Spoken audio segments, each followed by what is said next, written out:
नमस्कार, के news India देख रहे हैं आप। मैं हूं आपके साथ जावेद अली और स्वागत है आप सभी का हमारे बेहद खास कार्यक्रम वकील आपका। तो हर रविवार ठीक 3 बजे हम आपके बीच वकील आपका लेकर हाजिर होते हैं और तमाम जो घरेलू समस्याएं हैं, कोर्ट कचहरी की जो समस्याएं हैं, उनसे जुड़े सवालों का समाधान करने के लिए आपके बीच हाजिर होते हैं। और आज फिर हम आप लोगों के बीच हाजिर हैं और हमारे साथ हैं पूर्व डीजीसी धर्मेंद्र सिंह। वकील साहब, आपका बहुत बहुत स्वागत है। धन्यवाद, नमस्कार। तो जिस तरह से वकील साहब लगातार आप भी देख रहे हैं, हम भी देख रहे हैं, लगातार जो है केसेस बढ़ते जा रहे हैं, नए नए केसेस आ रहे हैं कोविड-19 को लेकर, जो भी विवाद हो उसको लेकर। और ऐसे में अगर बात की जाए, सबसे पहले मैं आपसे सवाल करूंगा वकील साहब, सामान्य तौर पर आम लोग में मजिस्ट्रेट एवं जज में वो लोग अंतर नहीं समझ पाते, ठीक है? तो और अंतर अगर हम इसका समझना चाहें तो दोनों में क्या अंतर है? जी देखिए, जो न्यायपालिका है यानी जुडिशियल सिस्टम है, उसमें जजेस के पास जो राइट हैं वो अकॉर्डिंग टू कॉन्स्टिट्यूशन, हमारे भारतीय संविधान के अनुसार जो न्यायिक अधिकारीगण हैं उनको अधिकारात प्रदान किए गए हैं। इसी प्रकार एग्जीक्यूटिव बॉडी यानी जो मजिस्ट्रेट हैं वो हमारी एग्जीक्यूटिव बॉडी हैं, कार्यपालिका जिसे हम कहते हैं। और जुडिशियल मजिस्ट्रेट और एडमिनिस्ट्रेशन के जो मजिस्ट्रेट हैं, इन दोनों के बीच में जो डिफरेंस है वो मैं अपने दर्शकों को बताऊंगा। जुडिशियल मजिस्ट्रेट का जो अपॉइंटमेंट होता है वो एक सर्टेन एग्ज़ाम यानी पीसीएस, अगर उत्तर प्रदेश की हम बात करते हैं तो पीसीएसजे जुडिशियल साइड में एग्ज़ाम देते हुए जो सेलेक्ट होते हैं वो मुंसिफ मजिस्ट्रेट बनते हैं। और मुंसिफ मजिस्ट्रेट बनने के बाद उनकी अपने जो जुडिशियल सिस्टम है उसके अकॉर्डिंग एडीजे और उसके बाद हाई कोर्ट, सुप्रीम कोर्ट तक के न्यायमूर्ति बनने की प्रक्रिया है।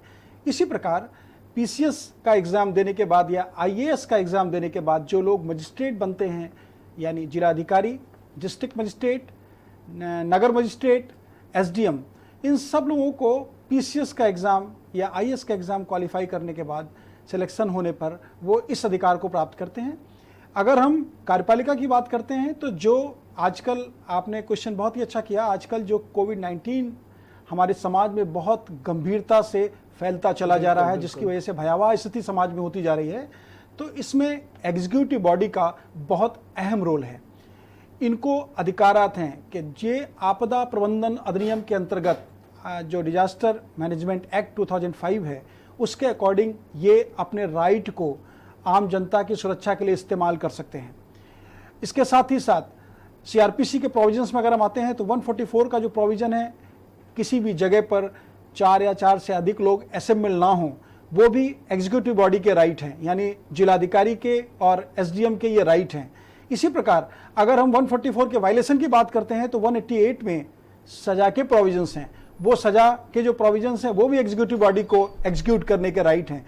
इसी प्रकार जो मेडिकल का मैनेजमेंट करना हो या शांति व्यवस्था को बहाल करना हो या आम जनता के हित का या कॉन्स्टिट्यूशन के अकॉर्डिंग किसी भी आदेश का अनुपालन कराना हो तो वो एग्जीक्यूटिव बॉडी के द्वारा कराया जाता है, जिसे हम कार्यपालिका कहते हैं, यानी वो कार्य का निष्पादन कराते हैं। इसी प्रकार अगर हम जुडिशियल साइड में आते हैं, जैसा कि सभी दर्शकों को मालूम है, 2014 में सेंट्रल गवर्नमेंट ने एक स्पेसिफिक कमीशन बनाया, वो नेशनल जुडिशियल अपॉइंटमेंट कमीशन बनाया 2014 में, और उसको ऑनरेबल सुप्रीम कोर्ट ने 2015 में सेट असाइड कर दिया।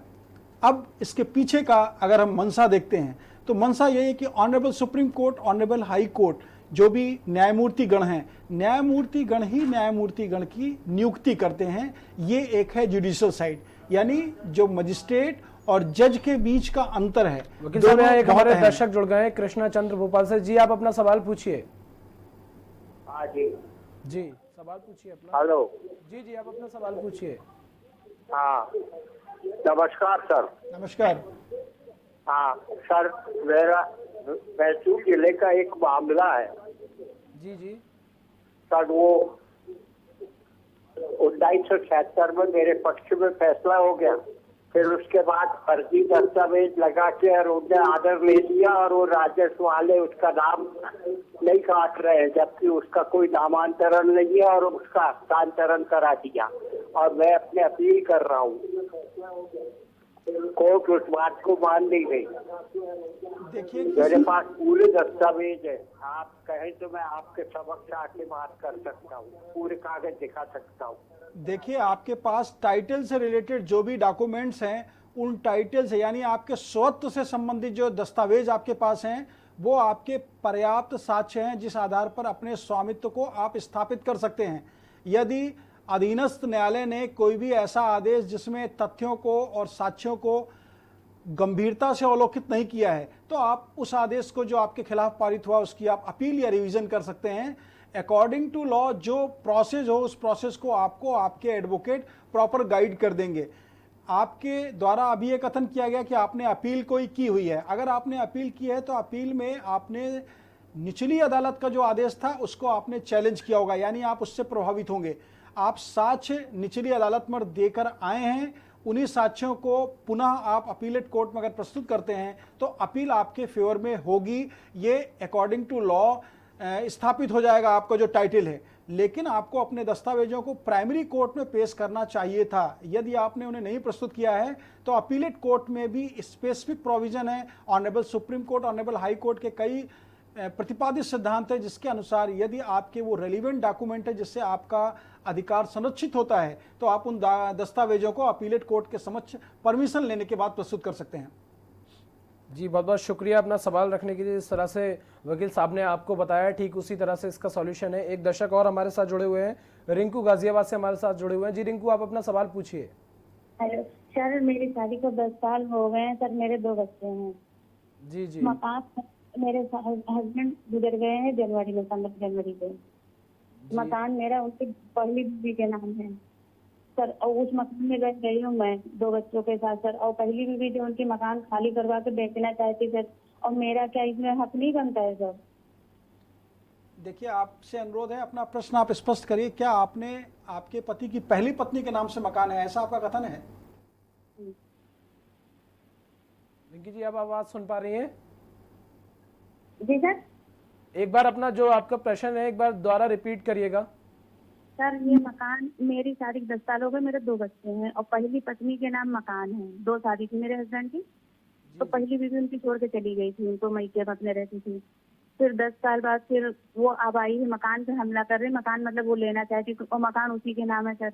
मेरे नाम कुछ भी नहीं, मेरे खाली 2 बच्चे हैं बस, और मेरे हस्बैंड खत्म हो गए हैं। देखिए आपके पति ने यदि उस मकान को क्रय किया था, यानी आपके हस्बैंड ने उस प्रॉपर्टी को यदि परचेज किया था अपनी फर्स्ट वाइफ के लिए, और फर्स्ट वाइफ का नाम ही सेल डीड में दर्ज है, लेकिन जो ट्रांसफर होते समय कंसिडरेशन अमाउंट दिया गया था, यानी जो बेचने का और खरीदने के लिए रकम दी गई थी, वो रकम यदि आपके पति ने दी है और ऐसा कहीं आप प्रूफ कर सकते हैं किसी डॉक्यूमेंट के माध्यम से, किसी बैंक स्टेटमेंट के माध्यम से, तो अपने राइट को आप स्टेब्लिश करने के लिए अपने बेटों की तरफ से क्लेम कर सकते हैं।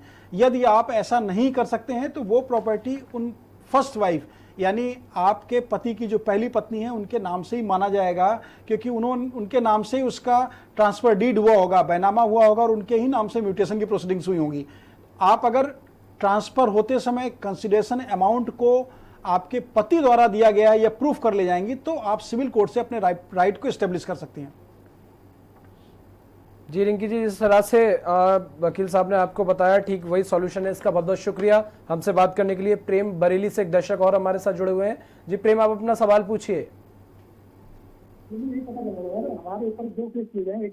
आपकी आवाज क्लियर नहीं आ रही है प्रेम, आप अपना सवाल दोबारा पूछिए।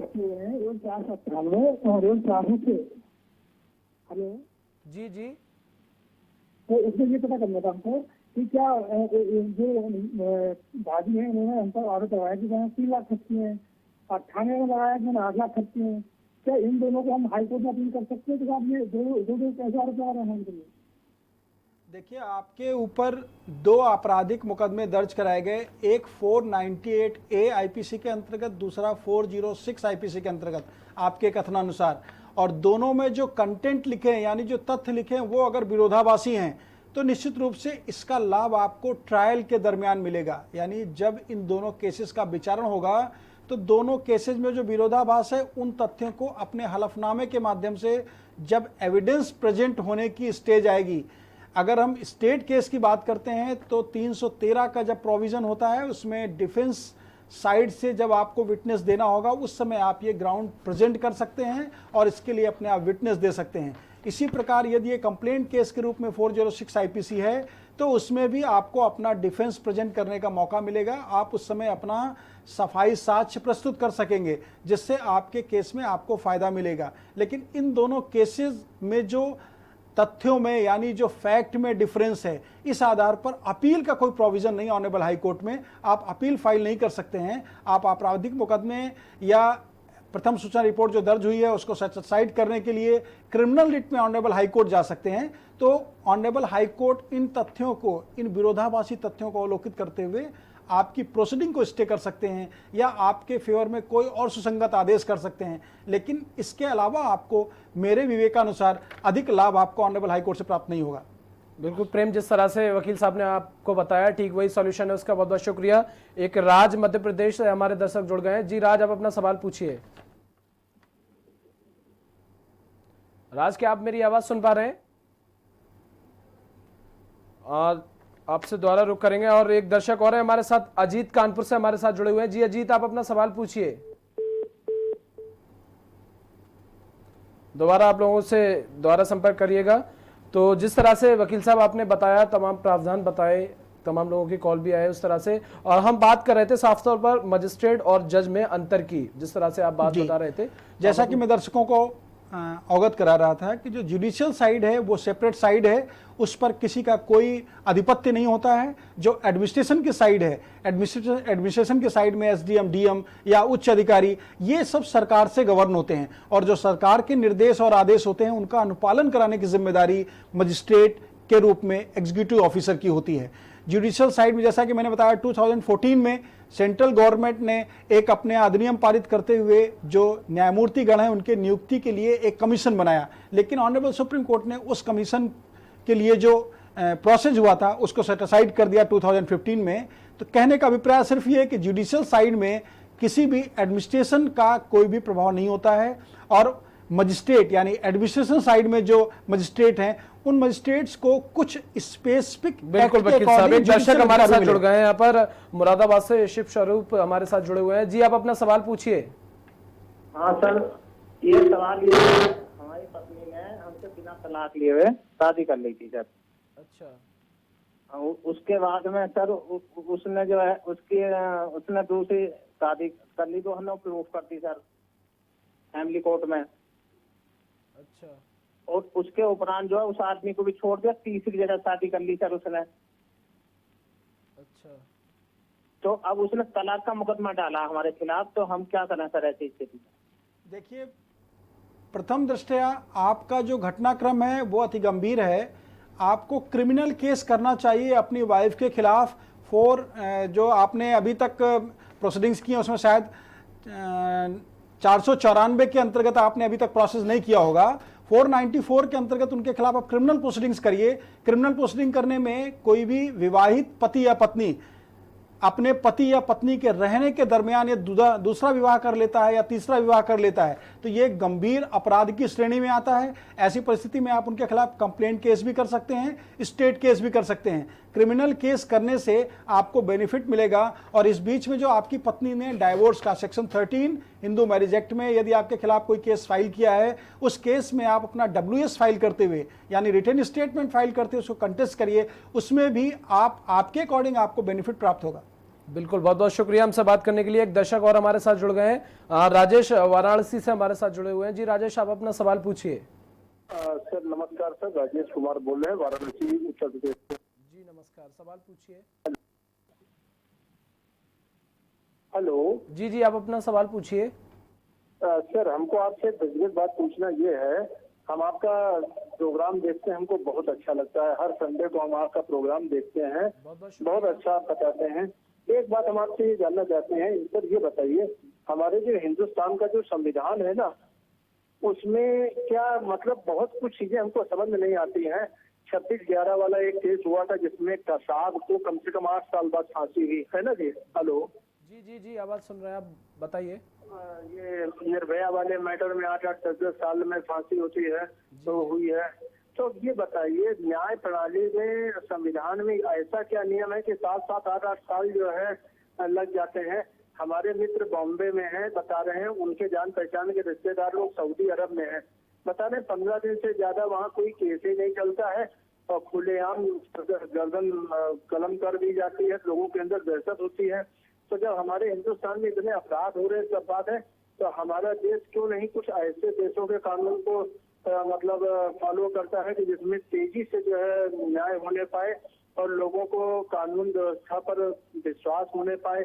अब ये बताइए, कसाब का 8 साल केस चला, उसकी सिक्योरिटी में इतना करोड़ों रुपए खर्चा आया जितना कैबिनेट मंत्री की सिक्योरिटी में रहता था जब जब उसकी पेशी होती थी, सब होती थी।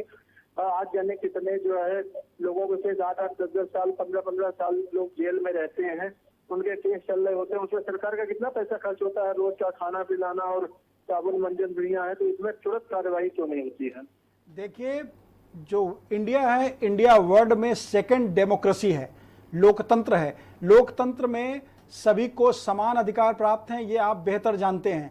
जो हमारा इंडियन कॉन्स्टिट्यूशन है, जो हमारा भारतीय संविधान है, उस संविधान के अनुसार जो उस संविधान का तत्व यानी मर्म या उसका हृदय है, वो ये कथन करता है कि चाहे 10 निर्दोष किसी भी तरीके से उनके खिलाफ प्रोसीडिंग्स हो रही हों, 10 निर्दोष लोगों के खिलाफ कोई कार्रवाई ना हो, एक दोषी को पकड़ने के लिए जो प्रोसेस है उस प्रोसेस को प्रॉपरली कंप्लीट करना चाहिए। तो जो हमारे देश का संविधान है उसके अनुसार न्यायिक प्रक्रिया अपनी प्रोसीडिंग को शीघ्रातिशीघ्र करती है, लेकिन किसी व्यक्ति को गलत तरीके से दंड ना मिले इस पर भी ध्यान देती हैं। निश्चित रूप से कसाब का केस या निर्भया केस की बात करते हैं, सेंट्रल गवर्नमेंट ने बहुत सारे एक्ट में संशोधन किए हैं। क्रिमिनल प्रोसीडिंग्स में आप देखिए, जो वीमेंस को राइट मिले, यानी जो इस तरह के अपराधों के लिए अपराधियों के खिलाफ दंड के विधान आए, उसमें संशोधन हुआ। संशोधन 2014 में हुआ, उसके निर्भया जब कांड हुआ 2012 में, 2014 में संशोधन हुआ, 17 में, 18 में कई अमेंडमेंट्स इस तरह के आए। अब इस तरह के अपराधों में गंभीरतम दंड के प्राविधान तो हैं ही, जो ट्रायल है वो भी एक्सपीडियसली डिसाइड हो रहा है, यानी शीघ्र निस्तारित हो रहा है। तो निश्चित रूप से अब इस तरह के जो प्राविधान आए हैं उससे केस को जल्दी खत्म करने में सहूलियत होगी, लेकिन न्यायिक प्रक्रिया कभी भी किसी भी निर्दोष को वो अपने किसी भी आदेश के द्वारा दंड नहीं देना चाहती है। इसके लिए अनंतिम अवसर तक उसको उसकी सफाई, उसको साक्ष्य, उसको अपने बचाव में पक्ष रखने का अवसर प्रदान किया जाता है। इस वजह से विलंबता हो जाती है। अन्य देशों में जो कानून है, उन देशों के कानून का प्रभाव हमारे देश में नहीं हो सकता है, लेकिन आपका कथन बिल्कुल ठीक है कि देश का जो कानून है इस तरह के गंभीरतम अपराध के लिए उस कानून में और संशोधन होने की आवश्यकता है। बिल्कुल राजेश, जिस तरह से आपने पूछा और वकील साहब ने इसका जवाब दिया, बहुत बहुत शुक्रिया हमसे बात करने के लिए। एक दर्शक और है हमारे साथ, अशोक कानपुर से। जी अशोक, आप अपना सवाल पूछिए। अरे वो वकील साहब से पूछ रहा था कि हमारे एरिया में एक विद्यालय है, वो एकदम फर्जी है, उसमें बच्चे कोई नहीं है। मुझे लगता है ऐड लेने के लिए वो चला रहे हैं, तो उसके खिलाफ मुझे कंप्लेन करने के लिए कहाँ पर पहुंचना पड़ेगा? देखिए, किसी भी विद्यालय को यदि मान्यता नहीं प्राप्त है तो उस विद्यालय का जो संचालन है वो विधि अनुसार नहीं होना चाहिए। आप जिला बेसिक शिक्षा अधिकारी के समक्ष एक प्रार्थना पत्र दीजिए, जिले के जिलाधिकारी को एक प्रार्थना पत्र दीजिए और बेसिक शिक्षा विभाग के मंत्रालय को एक उस प्रार्थना पत्र की एक प्रति आप मेल के द्वारा भेज दीजिए।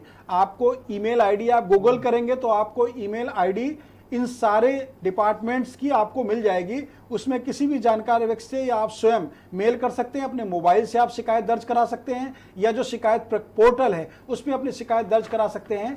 ऐसे अविधिक असत्य कार्य करने वाले लोगों के खिलाफ त्वरित कार्रवाई होगी। बहुत बहुत शुक्रिया अशोक अपना सवाल रखने के लिए। बलरामपुर से एक दर्शक और हमारे साथ जुड़े हुए हैं। जी आप अपना सवाल पूछिए। जी सर नमस्कार, मैं डॉक्टर अफजल अहमद खान बोल रहा हूँ। जी नमस्कार। वकील साहब से मुझे ये पता करना था कि मैंने एक जमीन लिया हुआ था जी, 30 बाई 60 का प्लॉट था, तो वो मैंने बैनामा करा लिया। बैनामा कराने के बाद में ये हुआ कि वो जमीन मेरे हिसाब से कम पड़ी थी, मैं उसको और बढ़ाना चाह रहा था। तो जो मतलब जमीन के मालिक थे तो वो किसी तरह तैयार नहीं हो रहे थे, लेकिन जब मुझे घर का काम शुरू करना हुआ तो वो तैयार हो गए कि बोले ठीक है मैं पीछे कुछ जमीन आपका दे रहा हूँ, आप ले लीजिए। अब मैंने वो जमीन एक्वायर कर लिया, लेकिन अब वो बैनामा भी नहीं हो पाया है। तो उसके लिए क्या सूरतें हैं कि वो फिर मतलब बैनामा हो, उससे मैंने मकान बना लिया है। देखिए, जो आपने प्लॉट पहले परचेज किया था बाय दी सेल डीड, यानी बैनामा के माध्यम से जो आपने भूमि क्रय की थी, उसके पीछे का पार्ट भी आपने क्रय किया है। पीछे का पार्ट आपका क्रय करने का यदि कोई करार हुआ हो, यानी एग्रीमेंट टू सेल हुआ हो, तो स्पेसिफिक परफॉर्मेंस एक्ट में उनको उस पार्ट की रजिस्ट्री भी, यानी सेलर को उस पार्ट की रजिस्ट्री भी आपके फेवर में करनी पड़ेगी। सिविल कोर्ट से अगर वो आपसे पर्सनल बातचीत करने के दरमियान आपके पक्ष में ट्रांसफर नहीं करते हैं, तो आप सिविल कोर्ट के जो राइट हैं उसके अकॉर्डिंग आप ट्रांसफर करा सकते हैं। इस बीच में आपने उस जगह पर, यानी दोनों प्लाटों को जोड़ते हुए आपने बिल्डिंग बना ली है अपनी, तो निश्चित रूप से पूरी बिल्डिंग का एक आपने नक्शा पास कराया होगा। उस नक्शे को पास करा के आपने क्वेश्चन प्रॉपर्टी में कंस्ट्रक्शन कराया होगा। उस नक्शे और वो जो कंस्ट्रक्शन आपका है उसके अकॉर्डिंग आप सेलर को एक नोटिस दीजिए कि आपने हमसे ये करार किया था और उसके अकॉर्डिंग इस प्लाट को आपने देने का वचन दिया था, जिसके एवज में हमारे आपके बीच में ये कंसिडरेशन अमाउंट तय हुआ था। तो आप इतने समय के अंदर, यानी 30 डेज के अंदर इस बैक प्लॉट के रजिस्ट्री हमारे फेवर में करें, अदरवाइज हम कोर्ट से इस प्रॉपर्टी की रजिस्ट्री कराने के लिए बाध्य होंगे। निश्चित रूप से इस नोटिस के बाद जो सेलर है वो आपके फेवर में बैनामा निष्पादित और निबंधित करा देंगे। बहुत बहुत शुक्रिया हमसे बात करने के लिए। एक दर्शक और हमारे साथ जुड़ी हुई हैं, गीता लखनऊ से। जी, आप अपना सवाल पूछिए। गीता जी, क्या आप मेरी आवाज सुन पा रही हैं? जी जी बिल्कुल। अपना सवाल पूछिए। हाँ, एक प्रॉपर्टी है और वो लड़की जो है 30 साल पहले चली गई थी, 10 साल 15 साल की उम्र में। अब वो वापस आ गई है और उसकी माँ जो है वो एक्सपायर हो चुकी है। प्रॉपर्टी में उसकी मौसी लोग रह रहे हैं, तो अब वो प्रॉपर्टी उसको कैसे मिले, क्योंकि माँ तो एक्सपायर हो गई है उसकी और कोई पेपर भी नहीं है उस लड़की के पास। देखिए, जो प्रॉपर्टी आप उस लड़की के नाम से ट्रांसफर कराना चाहती हैं, उस प्रॉपर्टी का नगर निगम में जो अभिलेख हैं उनमें इंद्राज होगा, यानी उसमें एंट्री होगी। उस एंट्री में किसके नाम से वो प्रॉपर्टी दर्ज है उसका आप डॉक्यूमेंट पहले कलेक्ट कर लीजिए, उसको ले लीजिए। इसके साथ ही साथ अगर आपको ये मालूम हो कि वो प्रॉपर्टी कब खरीदी गई थी, तो उस समय के रजिस्ट्रार ऑफिस में, यानी सब रजिस्ट्रार जहाँ पर दस्तावेजों का पंजीकरण होता है, रजिस्ट्रेशन होता है, वहाँ पे जाके उस सन का आप अगर मुआयना कराएंगे, सर्च कराएंगे, तो उसमें भी आपको उस प्रॉपर्टी के टाइटल के ट्रांसफ़र होने का डिटेल मिल जाएगा। उन डिटेल को आप पहले कलेक्ट कर लीजिए, फिर लड़की के नाम म्यूटेशन कराने की एप्लीकेशन संबंधित विभाग में दीजिए। यदि आपके पास कोई डॉक्यूमेंट नहीं है तो प्राइमा फेसाई आपको डॉक्यूमेंट कलेक्ट करने चाहिए, जिससे टाइटल किसका था, स्वामित्व किसका था, ये निर्धारित हो और उस स्वामित्व को फिर लड़की के नाम से ट्रांसफर होना है, उसकी करस्पॉन्डेंस हो। तभी आप अपनी कार्रवाई को पूर्ण कर पाएंगे जब आपके पास मकान से संबंधित सुसंगत और सत्य दस्तावेज होंगे। जी, बहुत बहुत शुक्रिया गीता, आप अपना सवाल रखने के लिए और सॉल्यूशन पाने के लिए। तो वकील साहब, हम बात कर रहे थे साफ तौर पर मजिस्ट्रेट और जज में अंतर की, और अंतर के साथ साथ इनके अधिकार, इनके प्रावधान क्या है, वो भी हमारे दर्शकों को आप विस्तार से समझा दीजिए। जी जी, जैसा कि मैं दर्शकों को बता रहा था, जो एग्जीक्यूटिव मजिस्ट्रेट हैं उनको जो सीआरपीसी का प्रोविजंस है 144, आईपीसी में 188, इसी तरीके से अगर हम प्रोसेस में जाते हैं तो 133, इन सेक्शंस में एडमिनिस्ट्रेटिव मजिस्ट्रेट को प्रोसीडिंग्स करने के राइट हैं। अभी जो कोविड-19 जैसे गंभीर महामारी चल रही है, इसमें भी आपदा प्रबंधन अधिनियम 2005 के अंतर्गत जिले के जो डिस्ट्रिक्ट मजिस्ट्रेट हैं, डिजास्टर मैनेजमेंट कमेटी होती है हर जिले में, उसके चेयरमैन के रूप में डीएम को ही राइट है कि वो डिजास्टर मैनेजमेंट कमेटी के चेयरमैन होते हुए डिजास्टर मैनेजमेंट एक्ट जो 2005 का है उसके अकॉर्डिंग इम्प्लीमेंटेशन करते हुए आम जनता की रक्षा कर सकें, उनका इलाज करा सकें, उनको रहने का व्यवस्था कर सकें, उनके भोजनात की व्यवस्था कर सकें, शांति व्यवस्था को बहाल कर सकें। जो इस महामारी से पीड़ित लोग हैं उनके लिए क्वारंटाइन जैसे मेडिकल प्रोसेस को कंप्लीट करा सकें, डॉक्टर्स का अरेंजमेंट कर सकें, ये सारे आपदा प्रबंधन कमेटी के जो चेयरमैन हैं जिलाधिकारी महोदय, उनको ये मजिस्ट्रेटियल पावर है। वकील साहब, पहले दर्शक ले लेते हैं। एक दर्शक हमारे साथ रूबी लखनऊ से हमारे साथ जुड़ी हुई हैं। जी रूबी, आप अपना सवाल पूछिए। हाँ भैया, हम ये पूछ रहे कि एक दो जने को बेगुनाह आजीवन कारावास दे दिया कत्ल में, उनकी जमानत कैसे होगी 19 दिसंबर को?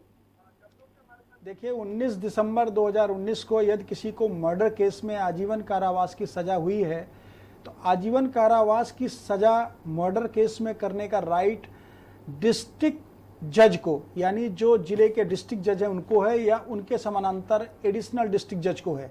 क्योंकि ये section travel by session court है, तो निश्चित रूप से सजा डिस्ट्रिक्ट जज की कोर्ट से हुई होगी। उस सजा में जो आदेश है उस आदेश को चैलेंज करने का, यानी उस आदेश पर अपील करने का अधिकार ऑनरेबल हाई कोर्ट के समक्ष आपका है। आप उस आदेश को ऑनरेबल हाई कोर्ट के समक्ष अपील के रूप में चैलेंज करिए, और जो अपील आपकी ऑनरेबल हाई कोर्ट में होगी उसमें बेल की एप्लीकेशन भी साथ में दीजिए। अपील में बेल की एप्लीकेशन देंगे तो ऑनरेबल हाई कोर्ट आपको बेल ग्रांट कर सकती है इस तरह के आजीवन कारावास के प्राप्त हुए एक्यूज के लिए। जी रूबी, बहुत बहुत शुक्रिया। एक दर्शक और है राजकुमार मुरैना से हमारे साथ। जी राजकुमार जी, आप अपना सवाल पूछिए। कि बिस्रा जांच के लिए सागर लेबोरेटरी में भेजा गया था, तो उसमें 100 ग्राम रक्त में 34 मिलीग्राम अल्कोहल पाया गया था।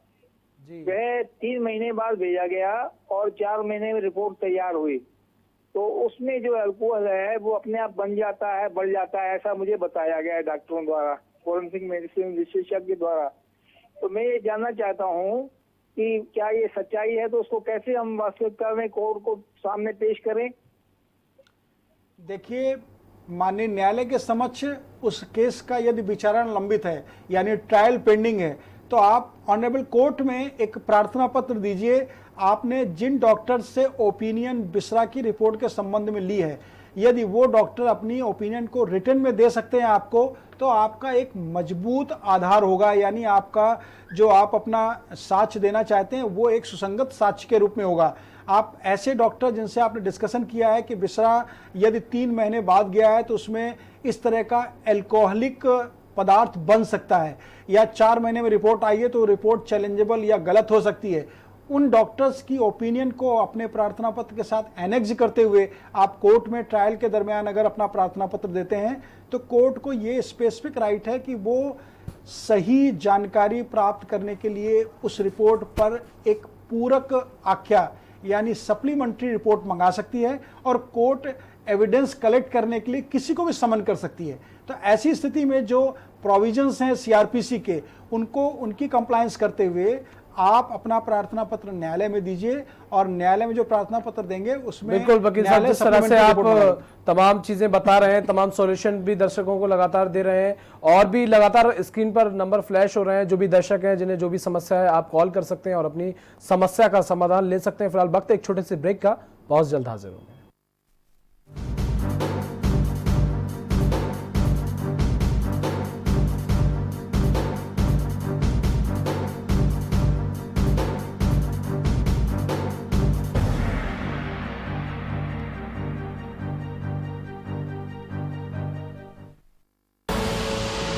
देख रहे हैं के न्यूज, खबरों का सारथी। मुझे कोरोना से कितना खतरा है? कोरोना से डरो ना, सीधे आरोग्य सेतु पर चले आओ ना। अगर आपके आसपास कोई कोरोना संक्रमित व्यक्ति है तो तुरंत ही आपको अलर्ट मिल जाएगा। नहीं है तो टेंशन मत करो ना, कोरोना का एक्यूरेट ट्रैकिंग करता है ये ऐप। ऊपर से हर राज्य के हेल्प डेस्क नंबर्स दिए गए हैं यहाँ पर।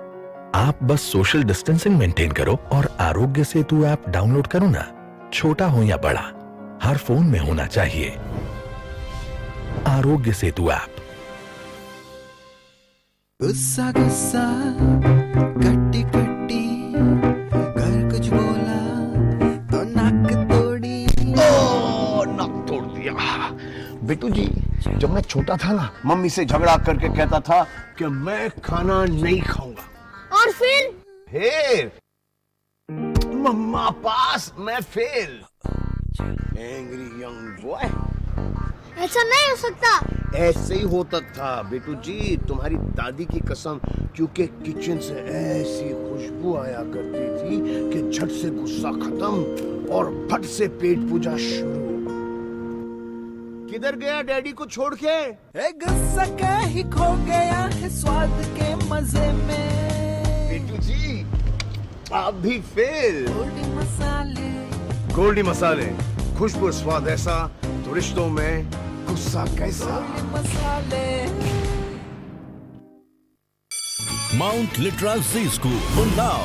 #1 in academics, #1 in sports, best teachers, best result, smart classroom, best transport facility, world class infrastructure के साथ Mount Litra Z School, Unnao.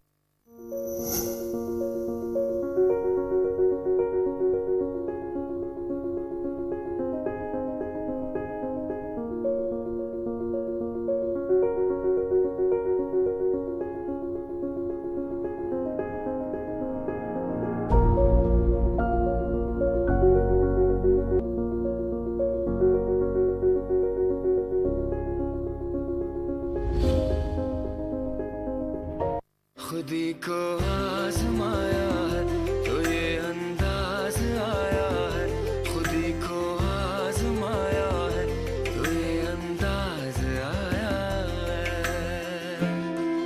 तुम में भी मैं हूं, शुद्ध प्लस पान मसाला।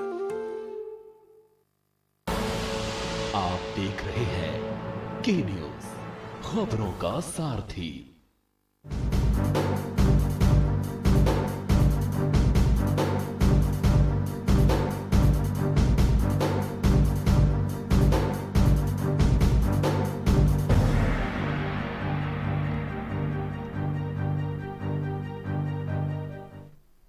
और ब्रेक के बाद एक बार फिर आप सभी का स्वागत है हमारे बेहद खास कार्यक्रम वकील आपका। तो लगातार जो है दर्शकों की भी कॉल आ रहे हैं, लगातार वकील साहब भी हर सवालों का जवाब दे रहे हैं। अब वकील साहब मैं आपसे पहले तो मैं 2 दर्शक हमारे साथ जुड़े हुए हैं वो ले लेते हैं। राजकुमार है गोरखपुर से। जी राजकुमार, आप अपना सवाल पूछिए। हेलो जी, आप अपना सवाल पूछिए। सर, लखनऊ सेशन कोर्ट कब से चालू होगा? और दूसरा सर ये पूछना है कि जैसे मेरी 21 मार्च को डेट लगी थी तो उस दिन जनरल डेट हो गई थी लॉकडाउन की वजह से, उस दिन वर्किंग नहीं हो रही थी तो उसकी डेट 4 अप्रैल लग गई थी। तो 4 अप्रैल से लॉकडाउन नहीं चालू हुआ उससे पहले से ही, तो अगली डेट मेरी क्या होगी? देखिए, सेशन कोर्ट्स पूरे उत्तर प्रदेश में प्रत्येक जिले की सेशन कोर्ट को खुलने के आदेश ऑनरेबल हाई कोर्ट ने सैटरडे के एक ऑर्डर के माध्यम से जारी किया था। यानी 17 तारीख को एक आदेश आया था जिसके अनुसार 20 तारीख से पूरे प्रदेश में जो न्यायिक प्रक्रिया है उसको सुचारू रूप से प्रारंभ किया गया। लेकिन कल यानी 18 तारीख को ऑनरेबल हाई कोर्ट ने एक दूसरा आदेश जारी किया जिसमें 20 तारीख से जो कोर्ट की वर्किंग स्टार्ट होनी थी उसको 27 तारीख तक के लिए स्थगित कर दिया गया। यानी 27 अप्रैल तक के लिए जो सेशन कोर्ट की वर्किंग है वो अभी स्थगित है, वो नहीं होगी।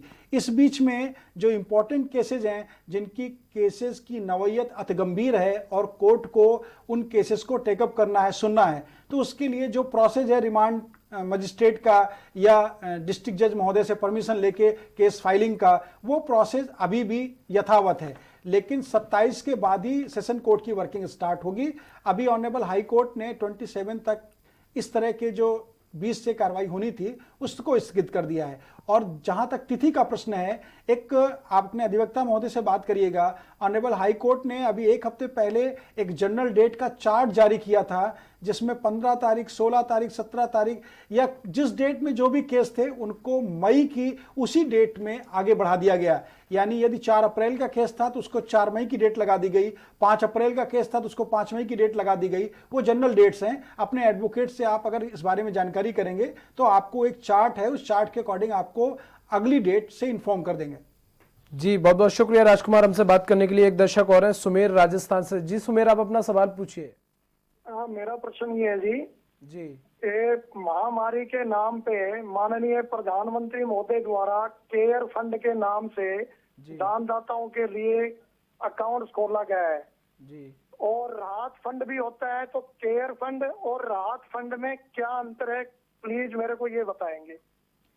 देखिए, राहत सेंट्रल गवर्नमेंट और स्टेट गवर्नमेंट दोनों जो भी कोविड से प्रभावित लोग हैं, यानी कोविड-19 के प्रभाव में जो भी लोग हैं या नहीं भी हैं, जिनको प्रॉपर ट्रीटमेंट दिया जाना चाहिए, जिनको सहूलियतें दिया जाना चाहिए, जिनके भरण पोषण का इंतजाम किया जाना चाहिए, उसके लिए सेंट्रल गवर्नमेंट और स्टेट गवर्नमेंट, हर स्टेट की गवर्नमेंट अपने अपने लेवल से जो उन्होंने प्रोसेस, जैसे अगर हम यूपी की बात करते हैं तो उत्तर प्रदेश सरकार ने 2020 में जो एपिडेमिक डिजीज एक्ट था उसमें अमेंडमेंट किया सेक्शन 2 में, और स्टेट गवर्नमेंट उस प्रोसेस को फॉलो करते हुए यहाँ पर लोगों को सहूलियतें, मदद हर तरीके की कर रही है। ऐसे ही सेंट्रल गवर्नमेंट पूरे देश को अपनी मदद कर रही है और उस मदद में वो हर स्टेट को फंड प्रोवाइड करती है।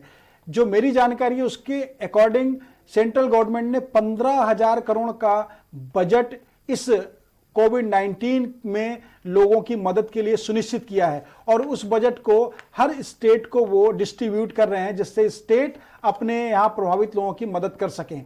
इसी प्रकार जो लोग राहत कोष में पैसा दे रहे हैं, उन लोगों के द्वारा दिया गया दान, जैसे देश में बहुत बड़े बड़े उद्योगपति, समाज सेवी लोगों ने अपने अपने पास से कलेक्शन करते हुए सेंट्रल गवर्नमेंट को, स्टेट गवर्नमेंट को फंड दिए कि आप इस तरह के राहत कार्यों को करें। तो निश्चित रूप से इस फंड का भी प्रयोग उसी तरीके से सेंट्रल गवर्नमेंट करती है जो बजट उनका अपना है और जो लोगों द्वारा वहां दिया गया है उस सबको संकलित करके हर स्टेट को डिस्ट्रीब्यूट करना सेंट्रल गवर्नमेंट का काम है और स्टेट गवर्नमेंट अपने प्रदेश में प्रभावित लोगों की देखभाल और इलाज और खाने पीने की व्यवस्था जो कर सकती है इसी फंड के माध्यम से करती है।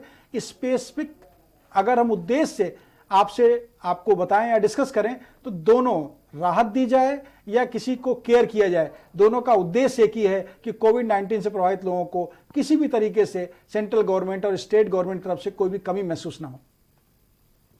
जी बहुत बहुत शुक्रिया अपना सवाल रखने के लिए सुमेर। तो एक दर्शक और हमारे साथ जुड़े हुए हैं राशिद देहरादून से। जी आप अपना सवाल पूछिए। नमस्कार सर। नमस्कार। हेलो।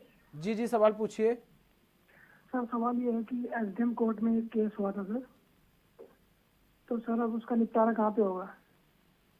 आप प्रश्न को अगर पुनः पूछ लें तो आपका जवाब देना आसान होगा। सर एसडीएम कोर्ट में एक केस किया था हमने, तो सर जान सकता हूँ, जैसे अभी तो महामारी चल रही है तो उसका निपटारा कहाँ पे करें जाके सर? देखिए एसडीएम के समक्ष आपका रेवेन्यू से रिलेटेड जो भी मैटर होगा। वकील साहब मैं आपको रोकना चाहूंगा और सीधा रुख करेंगे यूपी की राजधानी लखनऊ का, जहां पर अपर मुख्य सचिव माननीय मुख्यमंत्री जी द्वारा पिछले 45 दिनों में देश के विभिन्न राज्यों से प्रदेश में जो आए हुए 5 लाख श्रमिक हैं उनको स्थानीय स्तर पर रोजगार उपलब्ध कराने के उद्देश्य से उन्होंने समिति का गठन किया है। यह समिति इन श्रमिकों को स्थानीय स्तर पर रोजगार के अवसर उपलब्ध कराने की दिशा में कार्य करेगी, जिससे ग्रामीण अर्थव्यवस्था को और मजबूत किया जा सकेगा। आज माननीय मुख्यमंत्री जी ने इस पर गंभीरता से चर्चा की और उन्होंने यह भी निर्देश दिया कि कृषि उत्पादन आयुक्त की अध्यक्षता में यह कमेटी गठित होगी नई।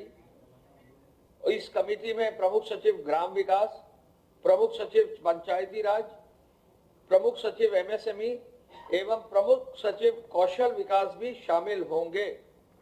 यानी एपीसी साहब की अध्यक्षता में कमेटी माननीय मुख्यमंत्री जी ने ग्रामीण अर्थव्यवस्था और रोजगार उपलब्ध कराने के लिए कामगारों को, मजदूरों के लिए बनाई है। इस कमेटी में एपीसी साहब और 4 प्रमुख सचिव वरिष्ठ लगाए गए हैं। यह समिति ODOP, one district one product के तहत रोजगार सृजन के साथ साथ बैंक के माध्यम से जो लोन मेले आयोजित होते हैं वो भी सुनिश्चित करेगी।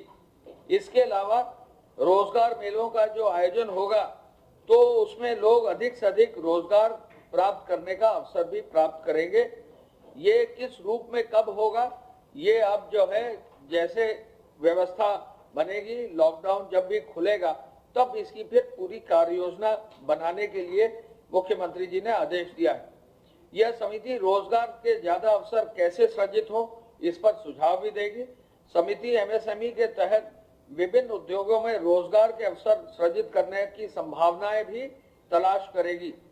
मुख्यमंत्री जी ने कहा कि रोजगार से अधिक अवसर सृजित हो, इसके लिए भारत सरकार ने रिवॉल्विंग फंड में भी जो बढ़ोतरी की है उससे महिला स्वयं सेवी संगठन जो समूह हैं उनकी विभिन्न गतिविधियों के लिए जैसे सिलाई, अचार मसाला और जो ग्रामीण स्तर पर जो है अन्य रोजगार होता है उसके लिए रोजगार उपलब्ध कराने के लिए कार्य किया जाए। यानी भारत सरकार के जो रिवॉल्विंग फंड की जो बढ़ोतरी हुई है उसका प्रदेश के सभी महिला स्वयंसेवी समूहों को, उनको एसएचजी को सहयोग लिया जाए। महिलाओं द्वारा निर्मित सामग्री के मार्केटिंग को भी उन्होंने आदेशित किया है कि ओडीओपी के जो आउटलेट्स हैं और ओडीओपी की जो योजना है उसके अंदर उनको सहयोग दिया जाए। उन्होंने कहा कि प्रत्येक जनपद में पुष्टाहार अब पहुंच चुका है, अतः बच्चों, किशोरियों, कन्याओं, गर्भवती माताओं के लिए डोर स्टेप डिलीवरी सुनिश्चित अवश्य कर ली जाए। ये चीज भी बहुत आवश्यक है कि हर बच्चे, हर माताएं, हर गर्भवती माता के लिए जो है डोर स्टेप जो है खाद्यान्न उपलब्ध, ड्राई राशन उपलब्ध कराया जाए। बैठक के दौरान माननीय मुख्यमंत्री जी द्वारा 20 अप्रैल 2020 से प्रदेश में जो उद्योगों को सशर्त अनुमति दी जानी है, इसके बारे में उन्होंने आज 5 बजे शाम को वीडियो कॉन्फ्रेंस भी रखी है। जिलाधिकारी और कमिश्नर, पुलिस कमिश्नर और वरिष्ठ पुलिस अधीक्षक और पुलिस अधीक्षक और अन्य सभी वरिष्ठ अधिकारियों की इनपुट्स लेकर उनको आवश्यक निर्देश भी आज शाम 5 बजे की वीसी में दिए जाएंगे, जिसका भी आपको प्रेस नोट उस समय पर तत्समय पर सूचना विभाग द्वारा दिया जाएगा।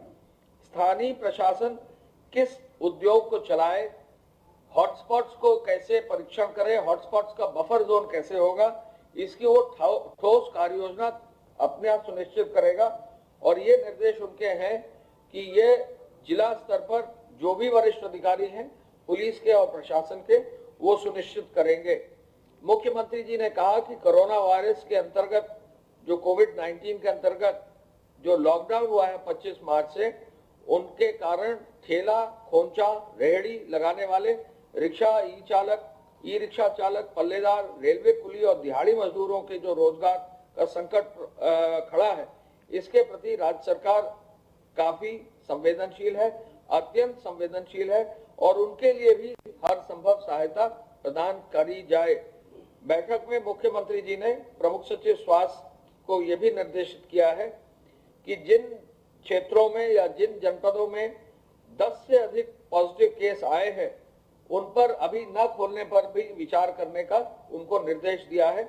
उन्होंने इस बात को बल दिया है कि जिन जनपदों में 10 या 10 से अधिक कोरोना पॉजिटिव के केस हैं, उनको न खोलने पर भी अभी निर्णय होगा आज शाम तक और उस पर भी बताया जाएगा।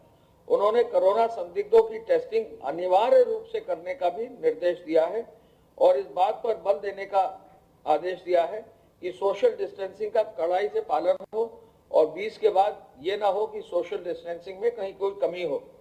कोरोना के संक्रमण को फैलने से रोकने के लिए प्रत्येक जनपद में कोरोना के इलाज में लगे जो डॉक्टर हैं, नर्स हैं, पैरामेडिक हैं, अन्य स्टाफ हैं, उनको पीपीई और N95 मास्क और अन्य मेडिकल उपकरण हर हाल में उपलब्ध कराए जाएं। कोरोना संदिग्धों के लिए शेल्टर होम की स्थिति का देखने का भी निर्देश उन्होंने दिया है। बाहर से आने वालों को हर हाल में क्वारंटीन किया जाए, इस संबंध में आवश्यक प्रोटोकॉल का पालन किया जाए। अन्य सभी लोग मुंह ढकने के लिए मास्क हो, गमछा हो, दुपट्टा हो, उसका प्रयोग कर सकते हैं। मुख्यमंत्री जी ने अस्पतालों में इमरजेंसी सेवाओं के संबंध में कहा कि यह सेवाएं उन्हीं अस्पतालों में चालू की जाए जहां पीपीई किट्स और N95 मास्क हो और पर्याप्त मात्रा में हो। इमरजेंसी में मौजूद डॉक्टर, नर्स और पैरामेडिकल स्टाफ को इस संबंध में आवश्यक प्रशिक्षण भी दिया जाए। मुख्यमंत्री जी ने ACS रेवेन्यू को ये भी निर्देश दिए हैं कि सभी शेल्टर होम को नियमित रूप से सैनिटाइज किया जाए और कम्युनिटी किचन का पूरा संचालन सावधानी पूर्वक किया जाए और क्वारंटीन पूरा कर चुके लोगों को वापस करके उनको निर्धारित प्रोटोकॉल के अंतर्गत भेज दिया जाए।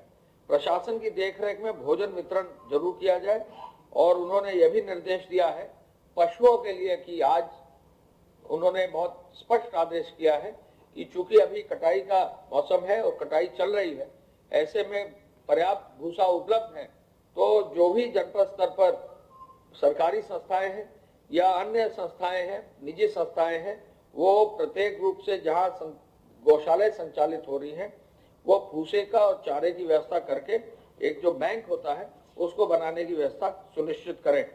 APC साहब की अध्यक्षता में कमेटी ने बताया कि कल 35,68,000 लीटर दूध का जो है वितरण हुआ है। कल 46,422 वाहनों से फल सब्जी का वितरण हुआ है।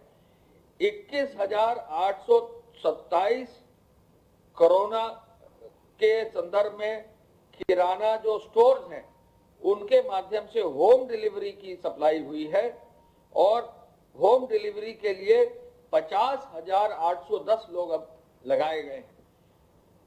इसके साथ साथ उनको ये भी आज बताया गया कि हर हालत में हॉटस्पॉट की बस्तियों में, हॉटस्पॉट के एरियाज में भी डिलीवरी की जाए।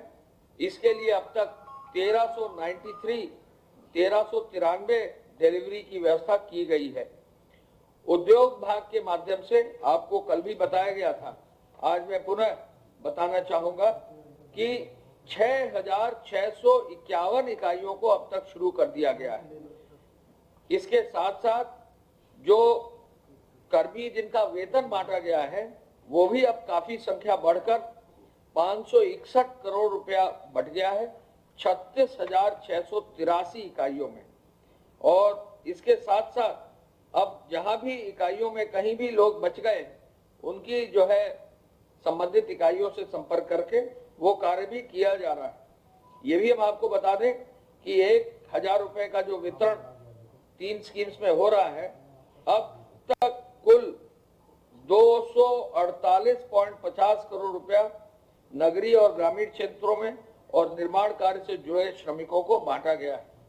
इसके साथ साथ हम ये भी आपको बताना चाहेंगे कि माननीय मुख्यमंत्री जी की हेल्पलाइन से अब तक 1,54,784 शिकायतों का डैशबोर्ड पर रिसीव किया गया है और 1,06,242 खान पान, दूध, सब्जी, राशन की थी उनका निवारण कर दिया गया। जो दवा की दुकानों के और दवाओं के बारे में था उनका निवारण कर दिया गया है और इसके अलावा 46,404 संदिग्ध व्यक्तियों की जो शिकायत आई थी और ऐसे कॉलर्स की शिकायत आई थी उसको भी प्रत्येक का शिकायत का निवारण कर दिया गया है। एक व्यक्ति हैं श्री शंभू गुप्ता, जिला महाराजगंज के, उन्होंने मुख्यमंत्री हेल्पलाइन पर फोन किया जॉब कार्ड के लिए। 1,000 रुपए की आर्थिक सहायता नहीं मिलने के संदर्भ में शासनादेश पर उनको पात्र पाए जाने पर तुरंत आर्थिक सहायता दिया गया और वो बहुत ही संतुष्ट है। श्री शंभू गुप्ता, जिला महाराजगंज के। इसके अलावा मैं ये भी बताना चाहूंगा कि जो राजस्व विभाग के सेंटर्स हैं, कम्युनिटी किचन है और जो निजी कम्युनिटी किचन है, उनमें भी काफी मात्रा में अब जो है खाद्यान्न के पैकेट बनाए जा रहे हैं और अब तक कल कुल मिलाकर 12,78,000 फूड पैकेट तैयार किए गए हैं। ये जो फूड पैकेट है 795 जिला प्रशासन के किचन से और 1303 जो है धार्मिक और स्वैच्छिक संस्थानों के किचन से किया गया है। यह जरूर निर्देश है कि जो भी वितरण अगर निजी लोग कर रहे हैं उसकी अनुमति जिला प्रशासन और संबंधित वहां पर जो भी स्थानीय राजस्व विभाग है उसका परमिशन अवश्य ले लेंगे। मैं इस अवसर पर यह भी बताना चाहूंगा कि काफी हद तक जो कार्रवाई है गृह विभाग के माध्यम से उसमें भी काफी तेजी से सुधार हुआ है और गृह विभाग की जो कार्रवाई है उसके अंतर्गत अब तक कुल मिलाकर काफी हद तक जो ईसी एक्ट पे और कालाबाजारी में कार्रवाई हुई है उसमें प्रोग्रेस आई है। 457 ईसी एक्ट में एफआईआर दर्ज करके 575 लोगों के विरुद्ध अभियोग पंजीकृत कर 202 लोगों को गिरफ्तार कर दिया गया। मैं चाहूंगा कि प्रमुख सचिव स्वास्थ्य अपनी ओर से अपना ब्रीफ करना। एक पहले इनको पूरा करना। धन्यवाद। प्रदेश में इस समय 959 एक्टिव केसेस हैं इन्फेक्शन के कोरोना वायरस से। कुल संख्या 49 जनपदों से 1084 और 108 डिस्चार्ज हो चुके हैं। 1084 108 डिस्चार्ज हो चुके हैं। 17 लोगों की इससे दुर्भाग्यपूर्ण मृत्यु हुई है। 959 एक्टिव केसेस हैं इस समय स्टेट में। जो हमारे आइसोलेशन वार्ड्स में लोग हैं उनकी संख्या है 1050। 1050 लोगों को हॉस्पिटल्स में आइसोलेशन वार्ड में रखा गया है और मेडिकल क्वारंटाइन फैसिलिटीज जो क्रिएट की गई हैं उनमें हमने अभी तक 10,234 10,234 लोगों को हमने मेडिकल क्वारंटाइन में रखा हुआ है। और जो एज डिस्ट्रीब्यूशन है पेशेंट्स का वो इस प्रकार है कि 0 से 20 इयर्स के एज ग्रुप में 18.5%, 21 से 40 के एज ग्रुप में 47.3%, 40 में 47.3%, सबसे ज्यादा इसी एज ग्रुप के लोग संक्रमित हैं। 41 से 60 में 24.7% और 60 से ऊपर वाले एज जो ग्रुप है उसमें 9.4% संक्रमित है। अगर हम संक्रमित हैं कुल में से और महिलाएं 22% हैं। जो हमारे त्रिस्तरीय व्यवस्था है L1, L2, L3 की, तो L2 और L3 में आप जानते हैं कि वेंटिलेटर्स की व्यवस्था भी है। L3 जो हमारे 6 अस्पताल हैं उनमें 40 या उससे ज़्यादा वेंटिलेटर्स मौजूद हैं। L2 में भी 5 से लेकर के 20 तक वेंटिलेटर हैं जिनको कि हर एक को बढ़ा करके कम से कम 15 वेंटिलेटर वहां करवाया जा रहा है, हर L2 में होगा। और L1 जो हमारा है जो CHCs में बनाया गया था उसमें भी माननीय मुख्यमंत्री जी के आदेश पर ऑक्सीजन की व्यवस्था वहां करवाई गई है। तो हर एक L1 में कम से कम 15 ऑक्सीजन सिलेंडर होंगे और 5 नेबुलाइजर होंगे और 5 हम वहां ऑक्सीजन कंसंट्रेटर की व्यवस्था भी करवा रहे हैं। तो हर स्तर पर ऑक्सीजन की व्यवस्था अवश्य उपलब्ध होगी। प्रदेश में हम लोगों को भारत सरकार से रैपिड टेस्टिंग किट्स प्राप्त हुए थे और रैपिड टेस्टिंग किट्स का भी उपयोग प्रारंभ कर दिया गया है। नोएडा से हमने इसका उपयोग प्रारंभ किया है परसों से, और उसके बाद जब थोड़े आंकड़े जमा हो जाएंगे फिर आपको हम बताएंगे कि उससे हमको जो सर्वेलेंस में क्या सहायता मिल रही है। जो रैपिड टेस्टिंग किट है इसका किसी के बीमारी की पुष्टि के लिए हम इसका प्रयोग नहीं करेंगे। ये केवल हम सर्वेलेंस और इंडिकेशन के लिए प्रयोग करेंगे कि क्या किसी क्षेत्र में कोई इन्फेक्शन है या नहीं है। जो भी पुष्टि होनी है किसी भी व्यक्ति की, रोगी की, कि वो कोरोना वायरस से संक्रमित है अथवा नहीं है, वो जो अभी प्रयोगशालाओं में RT-PCR से टेस्ट हो रहा है उसी के माध्यम से ही किसी की पुष्टि हो सकेगी। जो रैपिड किट्स हैं उससे केवल हम सर्वेलेंस के लिए और इंडिकेशन का इस्तेमाल करेंगे। Thank you. इसमें कल एक प्रश्न पूछा था, कोविड केयर के फंड में कितनी धनराशि दी गई है, तो 204 करोड़ से अधिक अभी आ ही रही है और हम यही निवेदन करना चाहेंगे। 204 करोड़ से अधिक लोग जो है करोड़ रुपया जो है धनराशि जमा कर दी गई।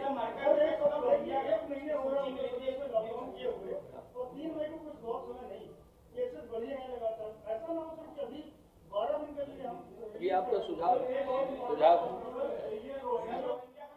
तमाम बातें साझा हुई और तमाम यूपी सरकार में जो अभी तक काम चल रहे हैं, क्योंकि लॉकडाउन की स्थिति है और लगातार यूपी में जो है कोरोना संक्रमित की मरीजों की जो संख्या है लगातार उसमें इजाफा होता जा रहा है और लगातार मामले बढ़ते ही जा रहे हैं। और इसी के साथ बुलेटिन में बस इतना ही। देश दुनिया की तमाम खबरों के लिए देखते रहिए के न्यूज इंडिया।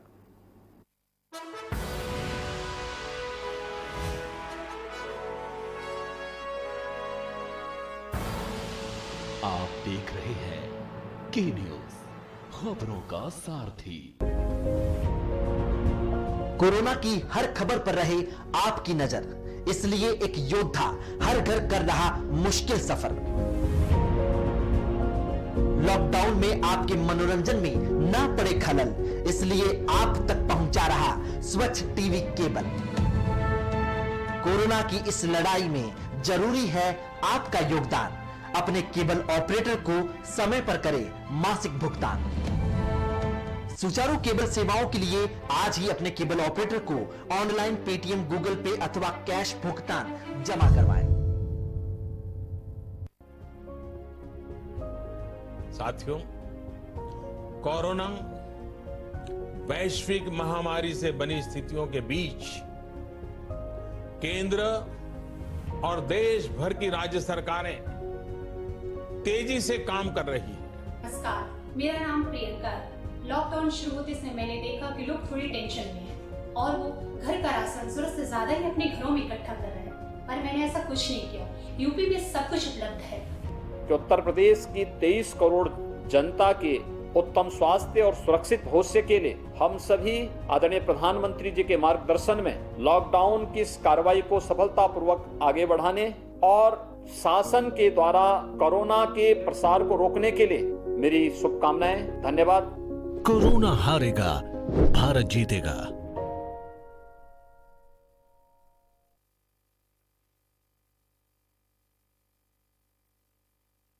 खुदी को आजमाया है तो ये अंदाज आया है, खुदी को आजमाया है तो ये अंदाज आया है।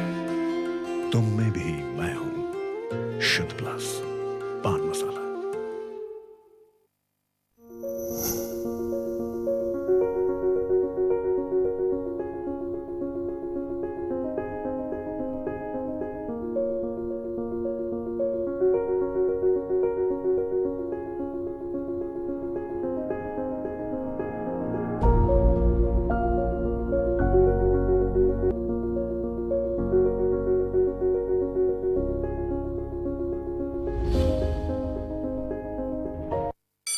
Mount Litra Z School, Unnao, #1 in academics, #1 in sports, best teachers, best result, smart classroom, best transport facility, world class infrastructure के साथ Mount Litra Z School, Unnao। मिलेगा हर समस्या का समाधान। विवाह में बाधा, जीवन में वास्तु शास्त्र का प्रभाव, शिक्षा में ग्रह नक्षत्रों का प्रभाव, कारोबार में आने वाली हर बाधा का, जिंदगी में ग्रह नक्षत्रों का प्रभाव, नौकरी में बाधा। देखिए हर समस्या का समाधान लाइव विद आचार्य लंकेश। देवभूमि के कण कण की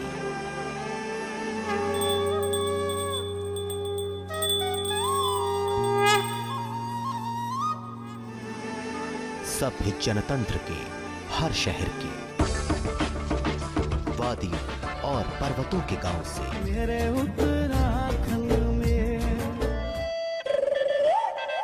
पहाड़ों की राजनीति की हर धूप छांव से रूबरू कराएंगे आपको। हर खबर दिखाएंगे आपको।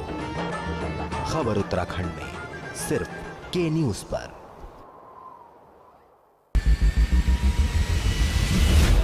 कोरोना संकट के पल पल की अपडेट आप तक पहुंचा रहे हैं 100 कोरोना योद्धा।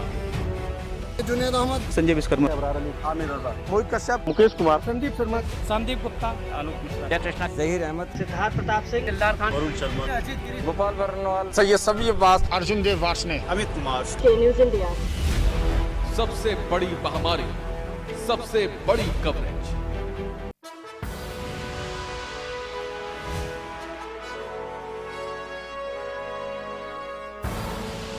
आप देख रहे हैं के न्यूज, खबरों का सारथी। केंद्रीय गृह मंत्रालय ई कॉमर्स कंपनियों के लिए आदेश जारी और गैर जरूरी सामान की डिलीवरी पर लगाई रोक। दिल्ली सीएम अरविंद केजरीवाल का ऐलान, प्रदेश में अभी लॉकडाउन में कोई छूट नहीं, 27 अप्रैल को होगी समीक्षा। यूपी में कल से नहीं खुलेंगे जिला न्यायालय, इलाहाबाद हाईकोर्ट ने जारी किया सर्कुलर, 27 अप्रैल तक कोर्ट रहेगी बंद। सीएम योगी ने टीम 11 के साथ की बैठक में लॉकडाउन को कड़ाई से पालन कराने के दिए निर्देश। यूपी में मिले आज 60 नए मामले, फिरोजाबाद में हुई पहली मौत, प्रदेश में मरीजों का आंकड़ा पहुंचा 1000 के पार। कानपुर में 14 और लोगों में कोरोना संक्रमण की पुष्टि, संक्रमितों की संख्या हुई 45, सीएम होने की पुष्टि। बस्ती से मिले 3 नए कोरोना पॉजिटिव संक्रमितों की संख्या पहुंची 19। सीएमओ डॉक्टर हुसैन ने की आधिकारिक पुष्टि। मुरादाबाद में 18 और कोरोना पॉजिटिव मिलने से मचा हड़कंप, संक्रमितों की संख्या बढ़कर हुई 57।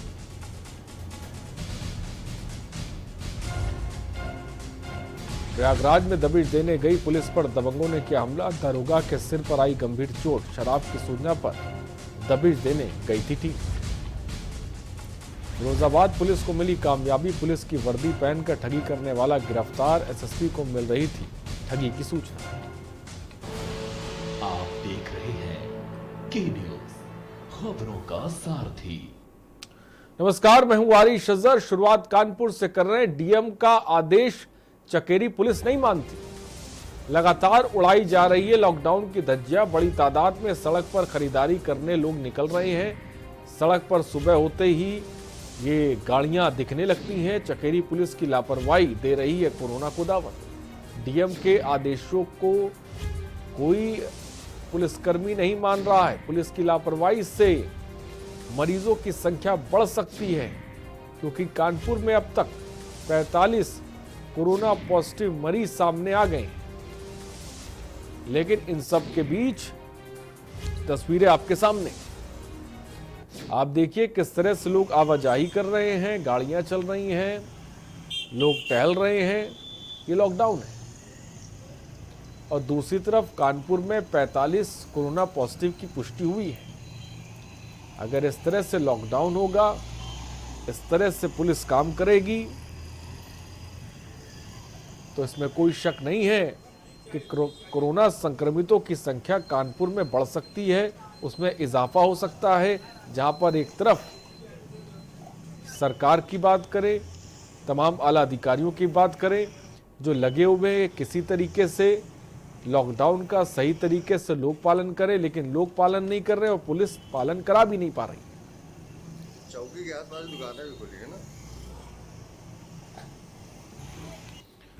और प्रतापगढ़ से खबर है, लॉकडाउन में भी बेखौफ दबंग महिला और बेटे को लाठी डंडों से जमकर पीटा। बिजली के तार खींचने को लेकर हुआ विवाद। माधवता कोतवाली के बीखूपुर तरौल गांव का मामला।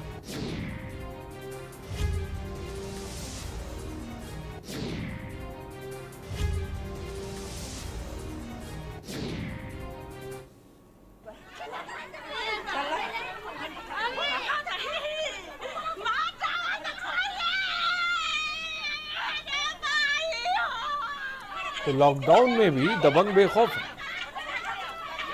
प्रतापगढ़ की खबर है, तस्वीरें आपके सामने, किस तरह से दबंग लाठी डंडा लेकर एक परिवार पर टूट पड़े।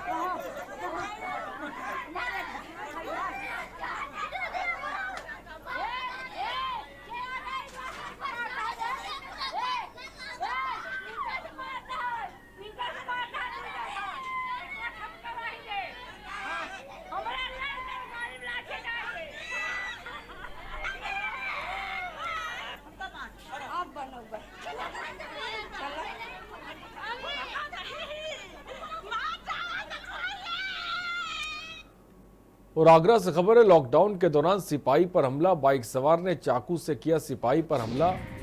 बाइक सवार को रोकने पर मारा चाकू। थाना हरिपर्वत क्षेत्र में ये वारदात हुई है।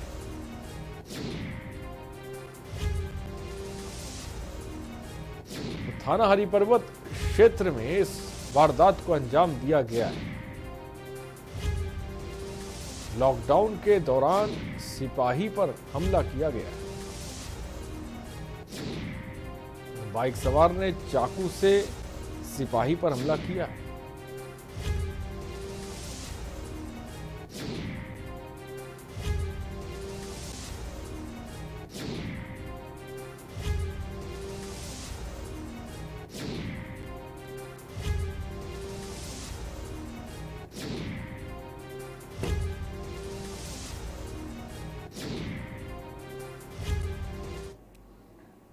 हरिपर्वत क्षेत्र में स्ट्रीट ऑफिस स्थित हमारे पुलिस के बैरियर हैं, जहां पे हम लोग राउंड द क्लॉक चेकिंग करते रहते हैं कि कोई व्यक्ति लॉकडाउन का तो उल्लंघन नहीं कर रहा है।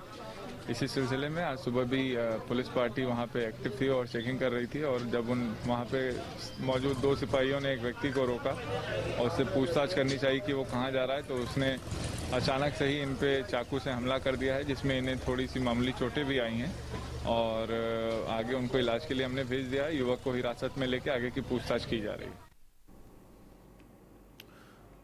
और औरैया में वृद्ध महिला को नहीं मिल रहा खाना, ग्राम प्रधान ने आवास के नाम पर डकारे 10,000, राशन डीलर ने भी नहीं बनाया कोई राशन कार्ड। सदर कोतवाली क्षेत्र के ग्राम बहादुरपुर इंगूठिया का मामला है, जहां पर राशन डीलर ने कार्ड नहीं बनाया और ग्राम प्रधान ने 10,000 रुपए डकार लिए। औरैया में वृद्ध महिला को खाना नहीं मिल रहा, आवास के नाम पर ग्राम प्रधान ने 10,000 रुपए डकारे, राशन डीलर ने राशन कार्ड नहीं बनाया और दूसरी तरफ लॉकडाउन है।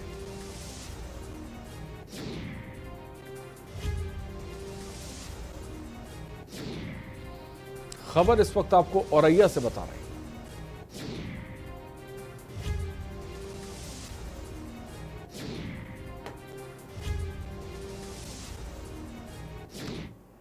और पूरी दुनिया में कोरोना का कहर है, जिसके चलते पूरा देश लॉकडाउन है। लखीमपुर खीरी में हमारे संवाददाता ने जायजा लिया, हम आपको दिखाते हैं।